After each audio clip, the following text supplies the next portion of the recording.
Hello friends, this is Venkat Iyer, your faculty, and in this module we are going to be discussing on disruptive innovation. It's a very recent phenomenon which has been written about in a book called The Innovator's Dilemma by this author Clayton Christensen. So this is a reference point for discussing this topic today on disruptive innovation.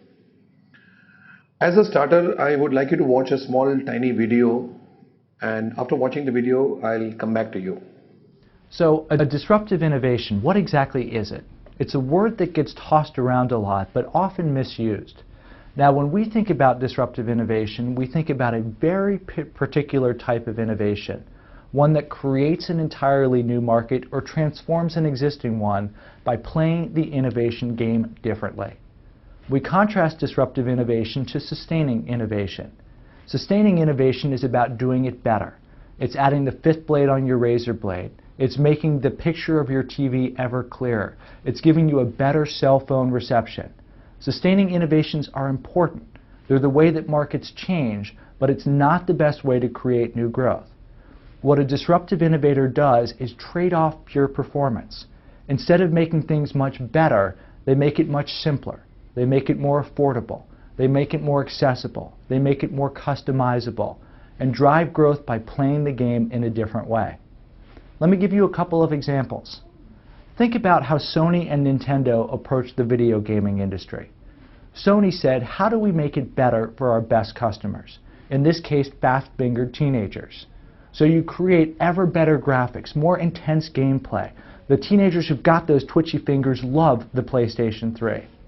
Nintendo said, what about all the people in the world who don't consume any video game technology at all because it's too complicated or too expensive? Created its Wii product. So simple, so intuitive that my 2.5-year-old son has figured out how to play baseball. Now he's not particularly good, but he knows if he goes like this, his character will swing the bat on screen. Make it simple, make it affordable, make it accessible, create a new growth business. Think about what Google has done in the advertising world. Before Google, a company like Innosight wouldn't have the ability to advertise because it simply would have been too expensive. Google makes it so simple and so affordable that many, many small businesses can advertise, turning Google into the powerhouse it is today. Finally, think about Minute Clinic, whose nurse practitioner-based kiosks are popping up in retail locations around the country. In these kiosks, a nurse practitioner can diagnose one of 20 everyday conditions, things like strep throat. They can do that in less than 15 minutes. Their tagline, you're sick, we're quick. They can't treat every condition, but if you've got one of those 20 conditions, it's very quick, it's very simple, you get your prescription on the spot. Disrupting the healthcare industry not by doing it better along traditional dimensions, but by doing it differently. We've seen this pattern now play out in more than 70 different industries. And again, we see those companies that can unleash the power of disruptive innovation as being those that have the greatest chance of creating blockbuster growth businesses. So friends, I'm sure you were able to relate with the video that was seen by you. And now let's get into the discussion. As you listen to me and you have been hearing the video some minutes back, you'll get to know what we are talking about in terms of disruptive innovation. Most of the time we are aware of innovation. It's a buzzword. Everybody talks about innovation, right? And we say we want to innovate. Everybody talks about innovation as a very glamorous thing. What are we doing in innovation basically? In an innovation, we are actually applying creativity to improve existing system into a better conveniences and easy to use to produce results. In short, if a certain system is operating in a certain manner and we would like it to become better and better, every human being would like to have things happening better than what he was doing yesterday. And so do organizations, so do consumers. It's the ye dil mange more concept or the phenomenon. So when organizations want to give out products which are better than what they did yesterday, they resort to innovation. Very good organizations would like to innovate. In simple terms, what are they doing? They are taking a different approach towards offering goods and services, and this approach is being done through the use of technology. Is it something more expensive in terms of money value? Maybe, but maybe not. The point to be noted about innovation is, friends, innovation has a lot to do with conveniences. Innovation is what we call it as a leverage. It's a leverage actually. Again, the word leverage, it means what? Imagine the lever we learned in school. We got the lever of the first order, second order, and the third order. What does the lever do? It eases human effort towards moving things, right? So what is the leverage? It's a small effort I put and it produces large results. So in an innovation is an innovation only when the leverage is experienced by the consumer. I want to do something creatively different, but that creativity should not make things complicated. Imagine we have the cell phones, we used to have the cell phones with the ordinary key pad. Then we had the QWERTY, the smartphones. And now we have the touch phones. And God knows what next. Now, if these advanced conveniences are coming with a easy effort and larger conveniences, then we can say there's an innovation. So the first point to be noted in action is innovation is usually about conveniences with little efforts.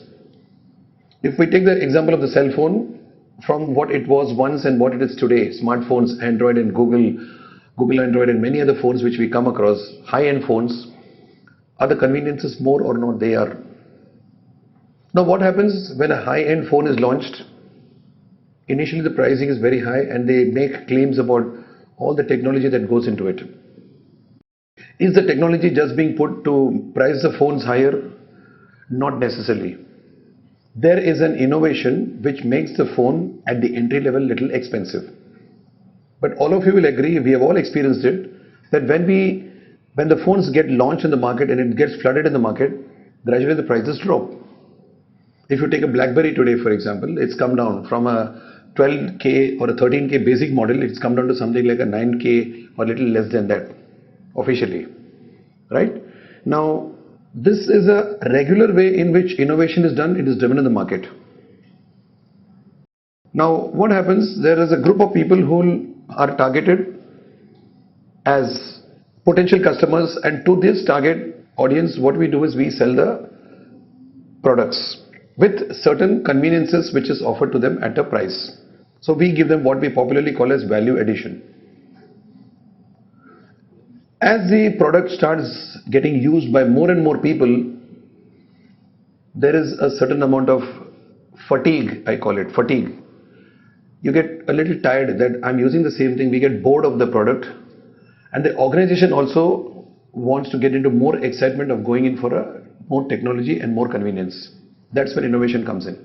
So we offer a slightly exclusive product compared to what it was earlier, and then we take it to the higher level, wherein the profitability is high, at the same time the conveniences are higher for the consumer.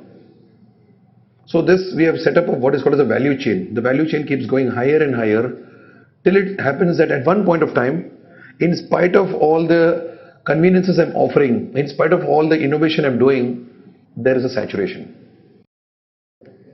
Right? Now, this is a conventional innovation which all of us know about, which we see around. You take any company, take a mobile company, take a company that's selling holiday resorts, any company you can find, there's a conventional way in which innovation takes place. So what happens? Any product or service is the outcome of an unmet need.